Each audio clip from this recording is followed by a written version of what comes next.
Hey guys, WCU Cougar X. Well, while I wait for my short block and my engine components to come in, we're looking at a couple months before I get all the components together. I'm in no really big hurry. So my plan is to continue to drive my Forester XT until the motor actually really gives out. At this time, it just has that small little rod knock, and I think I'll be safe just kind of driving around town. I'm not going to do anything harsh with it. I'm not going to do any pulls or anything like that. So in the meantime, I'm going to tackle one big safety issue with the car. At this time, the rear passenger caliper is sticking. So instead of replacing it with what's on there now, I went ahead and got on Facebook Marketplace and found these Subaru 2 and 4 pot brake calipers. The guy who had this previously only put about 500 miles on these, so they're essentially brand new. They came with the Cartboy adapters for the rear two pots, and they also come with brake pads already installed. I don't know. I was kind of contemplating whether or not to buy new pads, but since he only used it for 500 miles on brand new rotors, I figured, what the heck, I'm just going to kind of run with them for right now. I will, however, need to source new brake rotors, and might as well just replace the brake lines as well with the stainless steel ones. There's a number of different options available, so I'm going to try to figure things out and get things all taken care of. So what did I pay for these? Well, brand new, if you bought what you see before you, you're looking at an easy $1,600 minus the pads. So this is no cheap project. I recommend finding a good set of used ones like I found here. I paid $750 for everything that's here. Now the breakdown, the Cartboy adapters for the two alone, that's $255. And then for each pair, as far as what I found, Flat Irons Tuning had them for like $659. For the front and the rears were close to $500 or so. So yeah, do yourself a favor, peruse eBay, peruse Facebook Marketplace to see what you can find. Just kind of be patient. Lucky for me that these popped up about 3 days later, and this guy was down in Oregon, and I'm about 2.5 hours from his location. And I just simply asked him, hey, are you going to be heading up to Washington State anytime soon? And quite literally, he was coming up the very next day, and it was only an hour's drive for me to go get them. So it really worked out. I saved on fuel, time, and got a really good deal on this setup. So I'm really happy with this. I'll kind of give you more video on the project as things come together. But for right now, I'm going to go and, like I said, shop for the rotors and the brake lines. All right, I'm finally back. To you, it's only like a couple seconds. But for me, it's been, since March 29th, since I purchased the 2 and 4 pot brake calipers for the WRX, and I'm finally getting around to hopefully getting them installed. Presently, it's just overcast. Hopefully it doesn't rain, but who knows. Anyways, it's probably good that I get started on it, and if I don't finish today, then I'll just continue on. The car is just basically kind of sitting right now, so this is a great opportunity to get out here and finally get this done. Okay, so what's going on here? So as you can see, I'm replacing the brakes on the Forester here. Going with the 4 and 2 pot system. This, again, just to reiterate, these brakes are off of a 2006 to 2007 Subaru WRX. It's not the STI ones, it's the WRX, and they will fit on a Forester XT, just so long as you have this bracket for the rears. Everything should match up nicely. Figure, since I'm in there, might as well replace the 20-plus-year-old brake lines with these stainless steel braided ones. Got those off eBay for a decent price. I think it was $120 for both the front and rear. And of course, the pairs are in there. So for what I read, all the hardware is supposed to be in there. So I don't know, we'll get to that. Then the brake calipers. I did a lot of research on these. I couldn't figure out which ones to get. So what did I do? I wanted to support a local company. These guys are down in Portland, Oregon. I see their decals and support on a lot of the rally cars that come up here for the Olympus rally and on the Oregon Trail rally, so might as well support those that support rallies. So that's why I went with these. Are these superior over any other ones? I have no idea, but this is what I got. So obviously these are the rear. I like that the bare metal that you're going to see is painted, so that'll cut down on the rust. But it's got this I don't know, I guess you guys can look it up. It's got a revolutionary way how it cools the brake rotor. Now, I didn't need to go with this. I could have gone cheap and got the you know, $40 rotors for the pair, but I wanted to go with something that had a little bit more oomph for stopping power. So when I finally get out on the course, I'll have brake rotors that are decent. And here's a part number for the front ones. Now, I don't know if you can see that sheen, but it does have an oil on there that you're gonna have to clean up really well before you take it out to bed the brake pads in. Now, that leads me to the next thing. I did not get new brake pads. I probably should have, but I didn't do that. So I'm gonna go with what was on here.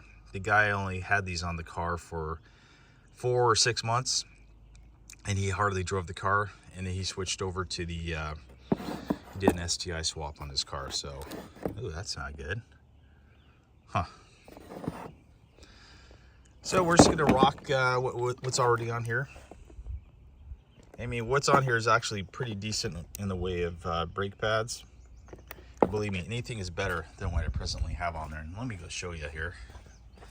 Got the rear passenger taken off, and I already told you previously that the brake pad has been sticking. I don't know if you can get down there and see that, but there's like basically no pad on this side of the car. And yes, I have been driving it fully knowing that this brake back here really wasn't doing much. I mean, it was dragging, but yeah, there's like no padding. You can't see it. Anyways, we'll get this stripped down. This is not going to be a how-to video by any stretch of the imagination. There's plenty of those on YouTube, but this is just showing you what components I used. And of course, I went with the AMSOIL brake fluid specifically for red brake calipers because that's what you have to use. Nah, I'm just kidding. No, I ordered a bunch of AMSOIL products, and I figured might as well just get some brake fluid while I was at it, not knowing this was before I purchased any of this stuff, so might as well put it to use. All right, so we'll continue on and we'll show what it looks like when it's installed. And if I find any tips and tricks or whatever while I'm doing this, I'll share that as well. Okay, so I'm down here looking at all the stuff. Just realized that most of these components have probably been sitting on here for, like I said, probably fresh from the factory. So it would definitely help if you just kind of sprayed everything down with PB Blaster before you start wrenching on it. Because as you know, these little connectors like to strip out. And with it already secured to the car, I highly recommend that you get these loosened up prior to taking this clip out and taking it out of its little home there. So yeah, something to do. I don't know, we'll see how this goes. Okay, so this little bugger is taking a good part of a half hour to get loosened up. I didn't want to round it out. So what I did was I just took a hammer and just started kind of like tapping around the housing. And then I put my 10mm wrench on there and tapped on the wrench itself, just to kind of shake up the threads a little bit. And lo and behold, it worked. As you can see, I didn't round anything off. And yes, they do make a specific wrench for this. Open-ended wrench is probably not the way to go on this because that's how you round things out, but it worked. So I got that all loosened up. I'm not going to take it out yet because I don't want brake fluid to go all over the place. So we'll just continue on. We'll get these all loosened up as well. All right, you know how I said the brake pads were low? Yeah. Yeah. All right, glad I was in here. Okay, so I don't have any fancy impact wrenches or any of that cool stuff that a lot of you guys have. So use your brain, use the law of physics. So When you get to these stubborn bolts down here that appear never to have been off the car since it came from the factory, just increase your lever action here, and you'll be able to break them free. All right, a little braking the action with the flyover with some Apache helicopters. Outstanding. There's two. There's the third one.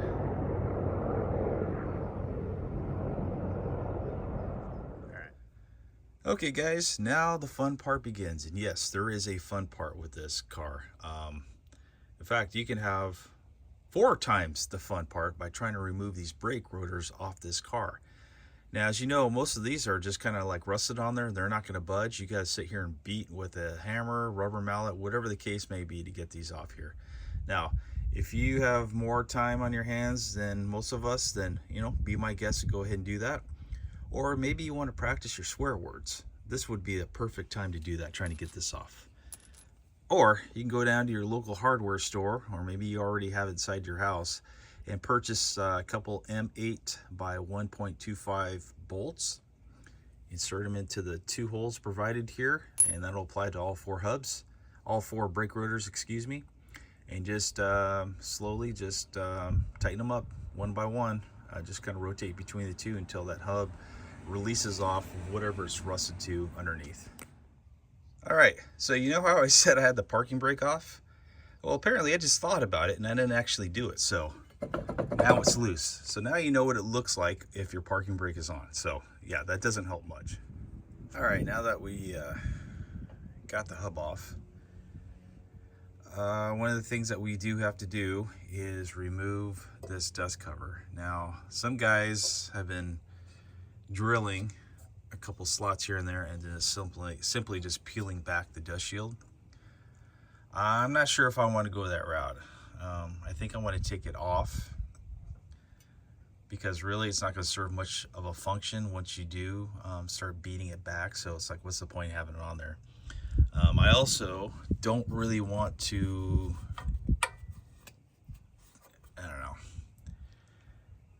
take this complete assembly off, because I need to have it on there. So what we could do is drill out these little what do you call these little not solder points, but the pinch welds here, and just remove this piece, which is probably what I'm going to do. Okay, so a little side-by-side comparison of the rear brake rotors here. Factory, and this is the rotor I just picked up. And looking at the factory, it's about what, 10.5 inches in diameter versus 11.5, so it's obviously 1 inch difference, and that's the reason why you gotta cut that dust shield. And as you can see there, so 1/2 inch bigger all around. Okay, so I got the pinch welds somewhat drilled. Now what I'm going to do is simply just take a screwdriver and a hammer and just kind of seat it down where the weld is, and just kind of pry back on it. Do make sure you cover up your parking brake setup, just so you don't get a bunch of metal things down there. Also, once I do this, once I'm ready to get things mounted, I'll go ahead and hit it with some brake fluid to make sure, you know, just kind of clean things up and tidy things up. All right, so we successfully got the dust shield off. I'm going to clean things up a little bit. A little bit of rust, surface rust here, no big deal. Doesn't go all the way through. So I'm going to just hit it with some glossy black paint and get to working on installing the rest of the brake components. All right, I got her all cleaned up.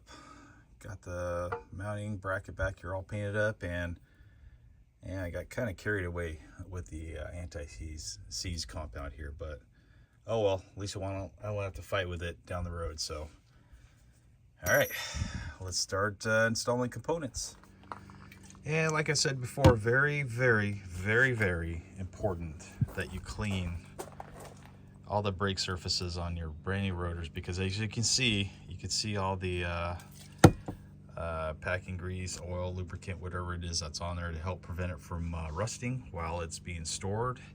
So just use your old brake clean. You don't really need to wipe it down per se, just basically to spray it off on both sides. And also make sure you do the inside of the rotor here. This is where your parking brake is going to reside. So all right, okay, so I just sprayed down the rear brake rotor with brake clean. So while that's drying, I'm going to grab my hardware, my stainless steel braided lines, and install them.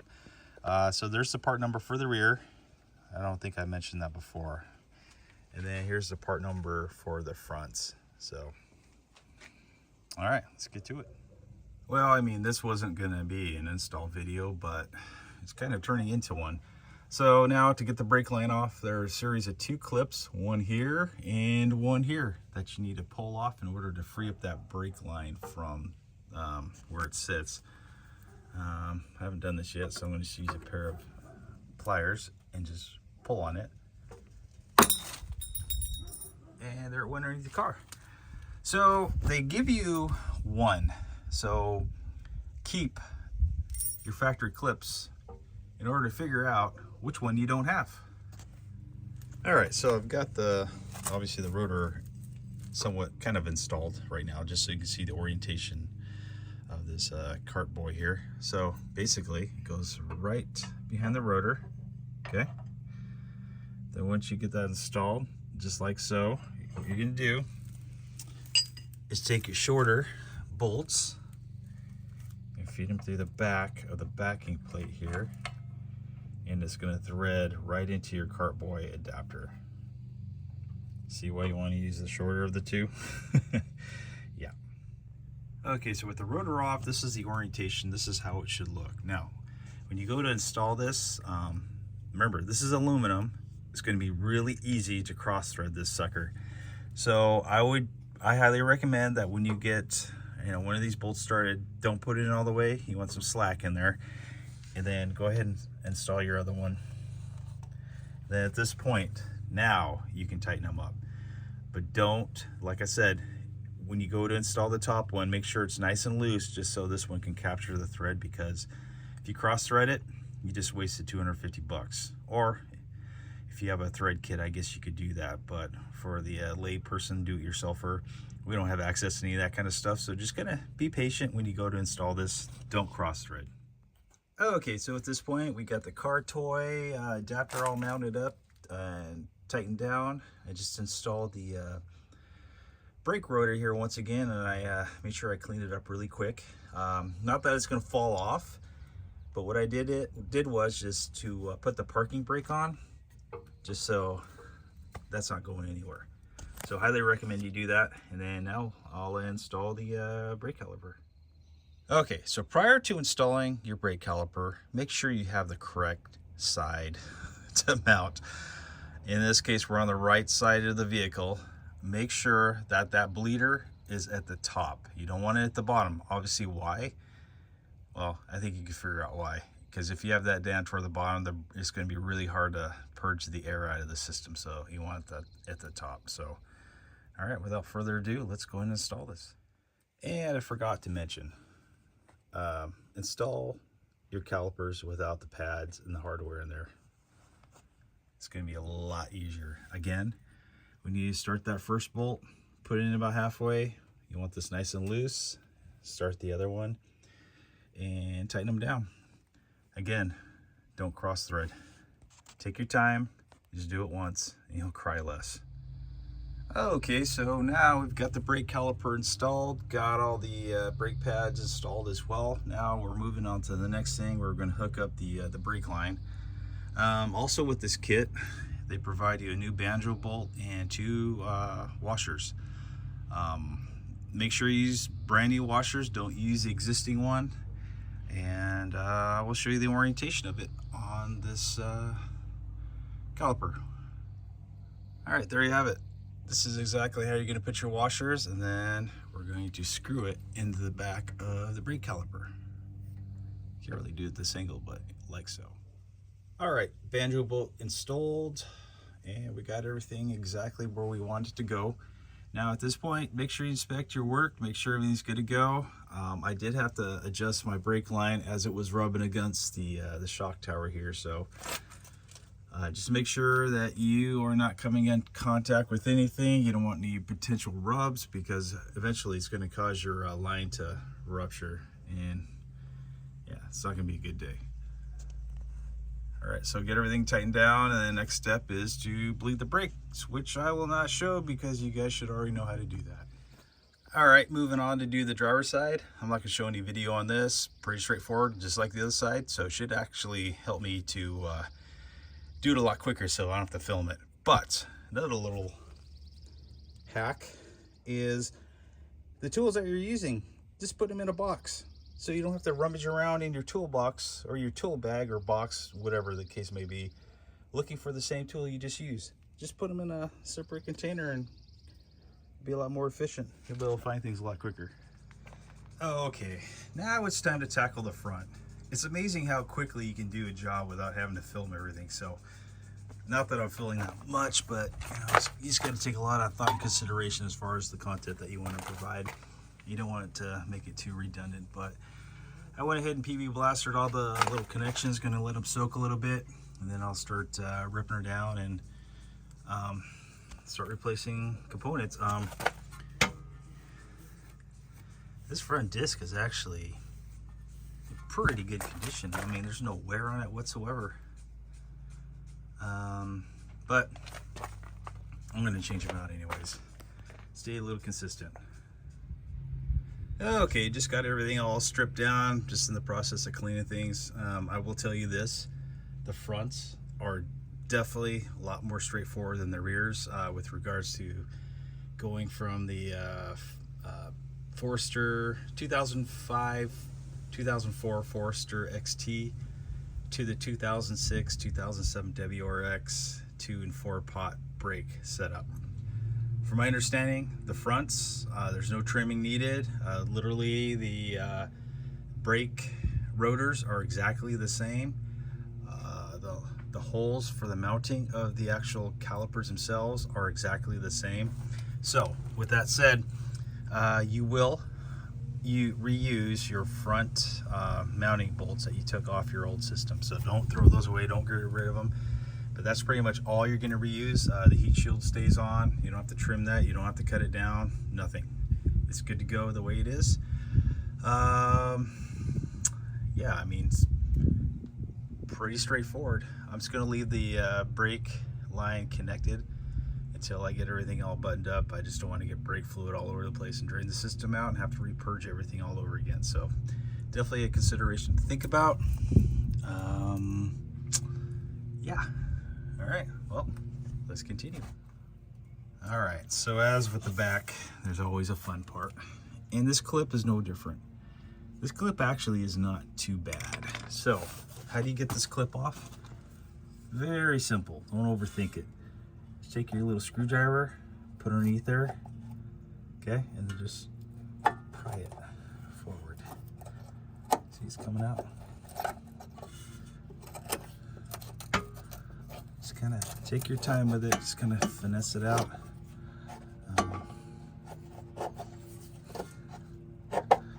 Without bending it too much, so there we have it. It's kind of a different clip. I mean, kind of, hold on, there it is. It kind of hugs, it clamps down right here on these two sides with the assembly, so.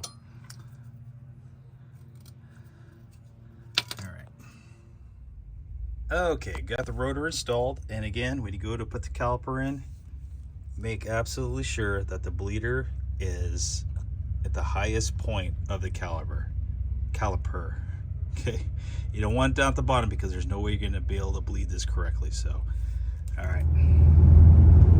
Okay, now that you've got your brakes all installed, really important that you go out and bed the brakes. Just get out on a country road. Less traffic the better, because they're going to wonder what's wrong with you. So it's just a matter of just driving and basically panic braking. You want to get up to speed if you can. I don't know, I started off with 30, then I went to 40, then 50, and I did a series of 3 almost in succession. You want to make sure you do it with the with your brake system nice and warm, so the pads can properly bed into the rotors. However, as I mentioned before, the pads that I had only had I think about 600 miles on them, so technically I probably should have gone with a brand new set and broke them in that way, but it gets to a point where I don't know, it gets to the point where you're just done spending money, so that's kind of why I just stuck with these pads. I'll just use them for whatever, and then from there I'll just make sure I go get some decent quality racing pads when rallycross season comes around, when this car is ready to go. All right, well, this concludes the video. WCU Cougar X out.